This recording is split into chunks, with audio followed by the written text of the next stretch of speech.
ए गणेश के मम्मी अतनी पाभर पुदीना पिया दाना कीरा और भंगिया ढेर पिसत पिसत होला दे कीरा और भंगिया ढेर पिसत पिसत होला दे दुख होला बड़ा दुखवा सहायना ए गणेश के पापा अरे बोलो ना बाप रे बाप जल्दी बोलो ए गणेश के पापा हमसे भांग पिसाइना बिना पिछले काम नहीं चलेगा। आइए राजीव भैया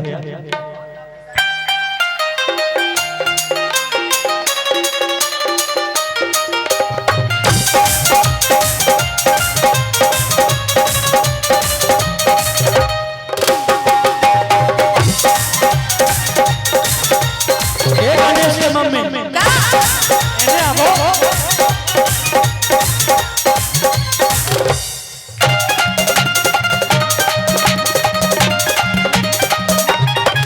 नहीं खाए खोबा मेवा नहीं मिसरी मलाई नहीं खाए खोबा मेवा नहीं मिसरी मलाई नहीं खाए खोबा मेवा नहीं मिसरी मलाई पहले पानी होता पीस के लिया ए गणेश के मम्मी ए गणेश की मम्मी अरे मान जाना बहुत मन करा था हमरा पुदीना पिए के सही में पिया पुदीना ए गणेश के मम्मी बस पाभर पुदीना पिया दाना ए गणेश के मम्मी बस पाभर पुदीना पिया दाना ओ राउर भंगिया ढेर पिसत पिसत होला दे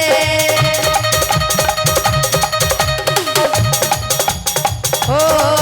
राउर भंगिया ढेर पिसत पिसत होला दे राउर भंगिया ढेर पिसत पिसत होला दे दुख होला बड़ा दुखवा सहायना ए गणेश के पापा बोलो ना ए गणेश के पापा हमसे भांग भैया देखिए पार्वती मैया पुदीना पिसाए खातिर देखिए 500 रुपए का आशीर्वाद मिलल बा आधा रउआ रखले आधा हमरा दे दी ली आप पुदीना पीस के दिखाएगा ए गणेश के पापा बोलो हमसे पुदीना पिसाइना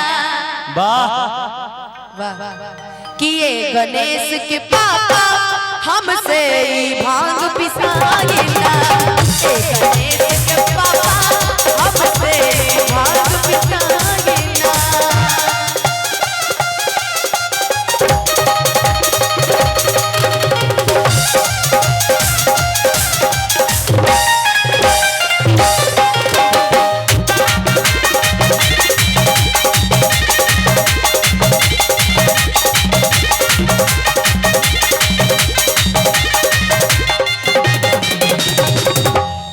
अच्छा भंगिया न दे पूता गाना मालो काम मेहनत के काम भाई जल्दी करो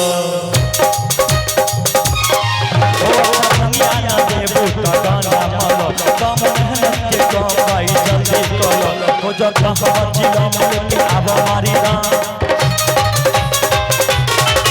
हो जा कहां जिला लेके अब हमारी दान बस 4 चिला ओ बस 4 चिला भर के तुम्हारा ए गणेश के मम्मी का हो पुदीना ए गणेश के मम्मी ए गणेश के पापा ए गणेश के मम्मी अब बस पाभर पिया दाना ए गणेश के मम्मी अब बस पाभर पिया दाना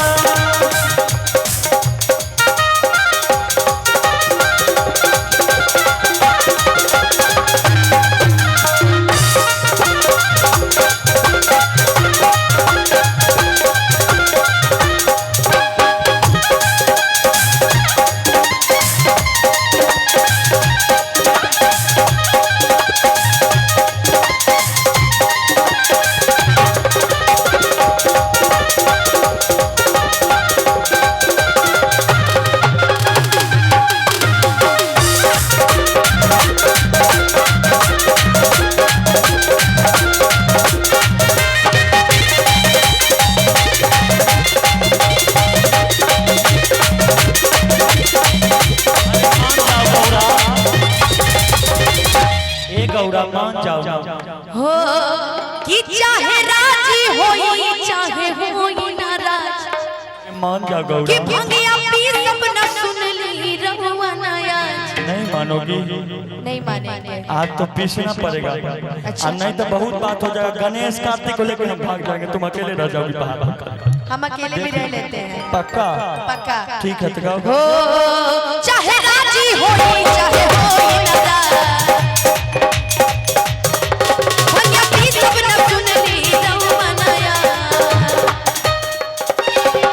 जन प्यारी आँख लाल करो हमरा पखया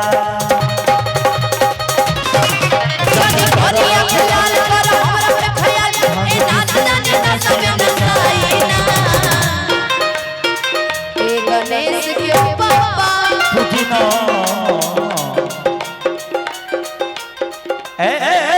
पीपा पुदीना अरे महादेव का ऐसा कान पकड़ोगे आँख खुल जाएगा तो दिक्कत हो जाएगा पार्वती जी महादेव का कान पकड़ सकते हैं और अभी तुम्हारी पार्वती हम ही है अच्छा ठीक है तो बढ़िया दोनों पकड़ो पकड़ोगे तो एगो काहे पकड़ती हो दोनों पकड़ो एक गणेश के पापा एक गणेश के पापा हमसे भांग पिसाइए एक गणेश के पापा हमसे भांग पिया